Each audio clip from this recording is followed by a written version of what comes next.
Surat 68 Surat Al-Qalam ayat 43. Bismillahirrahmanirrahim. Khasyi'atan, dengan hina.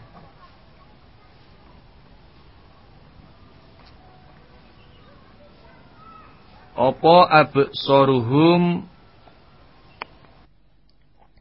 pandangan mereka.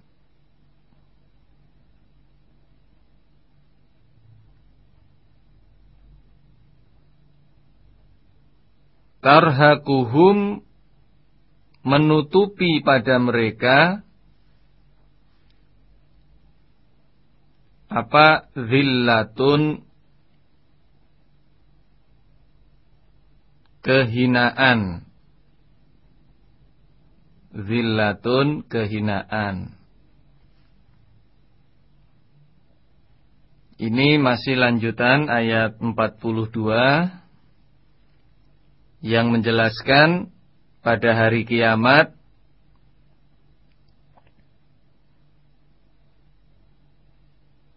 orang-orang kafir ketika diperintahkan bersujud kepada Allah, mereka tidak sanggup, tidak mampu, karena badan mereka kaku, tulang-tulang mereka kaku seperti papan lurus, tidak mampu bersujud di hadapan Allah.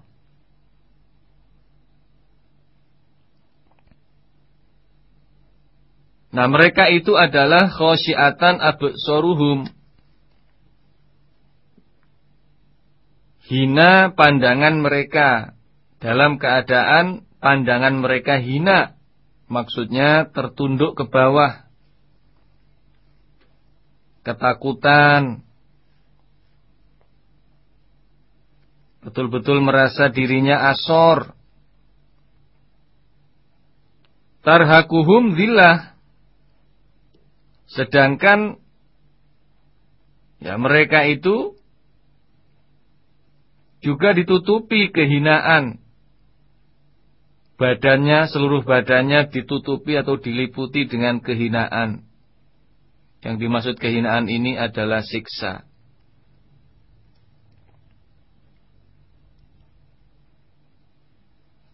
Jadi pada waktu hidup di dunianya, walaupun menjadi orang yang terpandang, menjadi orang yang berpangkat, menjadi orang yang disegani banyak orang, ditakuti, dihormati, kedudukannya mulia, tidak ada orang yang berani mengusik. Nah, karena saking hebatnya orang. Tapi kalau di dunianya tidak beriman kepada Allah, besok di akhirat dia menjadi orang yang hina, pandangannya tertunduk ke bawah, menjadi terdakwa di hadapan pengadilan Allah, dan siap mendapatkan siksaan yang pedih, siksaan yang berat, siksaan api neraka Allah. Jadi kalau seperti itu, Bapak Ibu Saudara sekalian, apalah artinya kehebatan, kenikmatan, ya, derajat yang tinggi di dunia ini, yang dibangga-banggakan, yang dikejar-kejar, sampai mengorbankan apa saja demi meraih kedudukannya yang tinggi, tapi hanya dinikmati sebentar, paling-paling hanya seumur hidup, paling banter 100 tahun. Itu pun kalau mulai dia menanjak umur-umur 50 tahun, umur 80 tahun mati, berarti 30 tahun hanya menikmati kehebatan atau kesuksesan dunia. Tapi di hadapan Allah, mendapatkan siksaan, mendapatkan hukuman dari Allah, karena tidak mau beriman, bukan hanya 10 tahun, 20 tahun, tapi kekal abadi selama-lamanya di dalam siksa Allah. Masya Allah, gak kurup, rugi. Nah, maka mari kita benar-benar dalam hidup sekali di dunia ini mengabdikan diri kita kepada Allah. Menjadi hamba Allah yang beriman, yang bertakwa, ridho dengan semua hukum-hukum dari Allah. Wa qad kanu, dan sungguh ada mereka.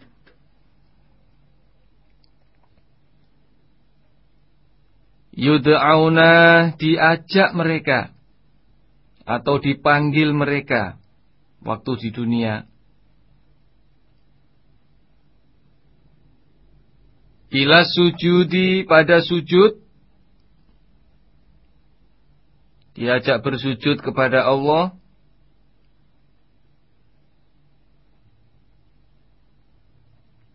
Salimun,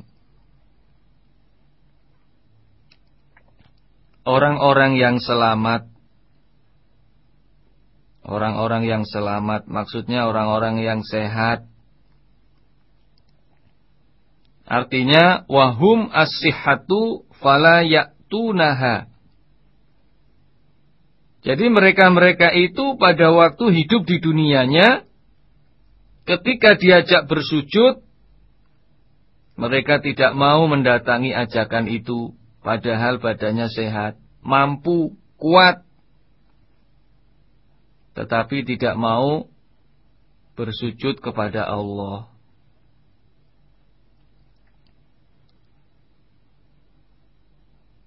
Nah, ini bukan hanya tertuju kepada orang-orang yang tidak beriman saja. Ya, termasuk orang-orang Islam yang hanya simbol saja keislamannya, atau sering disebut dengan Islam KTP. Yang Islam KTP-nya saja, pengakuannya saja sebagai orang Islam.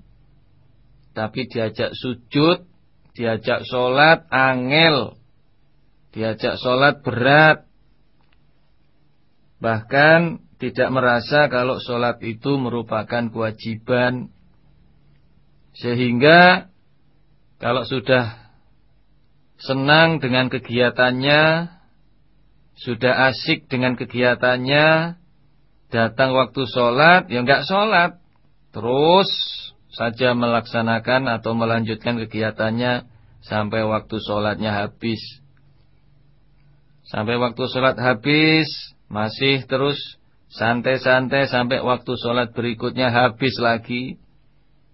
Ya setelah itu sudah lewat. Tidak merasa berdosa, ya tidak merasa salah, tidak merasa kalau itu adalah meninggalkan perintah Allah. Nah ini kalau dilakukan sehari, 2 hari, 3 hari, sebulan, 2 bulan, setahun, 2 tahun. Nah, sudah berapa sholat yang ditinggalkan tapi tidak merasa berdosa, tidak merasa bersalah, anggapannya ya biasa. Nah, ini termasuk kenaan ayat ini. Wa qad kanu yud'auna ila sujud wa hum salimun. Mereka diajak untuk bersujud, padahal badannya sehat, badannya kuat, tidak mau bersujud. Besok di akhirat akan mendapatkan kehinaan di hadapan Allah. Mendapatkan sanksi di hadapan Allah. Nah itulah maka Bapak Ibu, para pendengar setia Mutiara Fajar, kita harus selalu ingat bahwa setiap apapun perbuatan kita di dunia ini ada sanksinya dan ada balasannya. Ketika baik dibalas dengan kebaikan, ketika jelek akan diberi sanksi oleh Allah. Ya, dosa. Termasuk meninggalkan kewajiban itu perbuatan jelek. Jadi jangan sampai punya pengertian perbuatan jelek itu hanya molimo, maling, madat, madon, main, minum, nah, menganiaya orang. Bukan hanya itu. meninggalkan kewajiban itu juga termasuk perbuatan yang jelek. Wayai sholat gak sholat, wayai poso gak poso, waktunya sholat ditinggalkan, waktunya puasa wajib gak puasa. Walaupun baik-baik saja dirinya gak nyakiti orang lain, tapi itu sudah merupakan perbuatan jelek di mata Allah. Jangan sampai kita seperti itu. Monggo tobat kembali, kita mempersungguh di dalam menjalankan ibadah supaya bahagia di akhirat. Berikutnya ayat 44.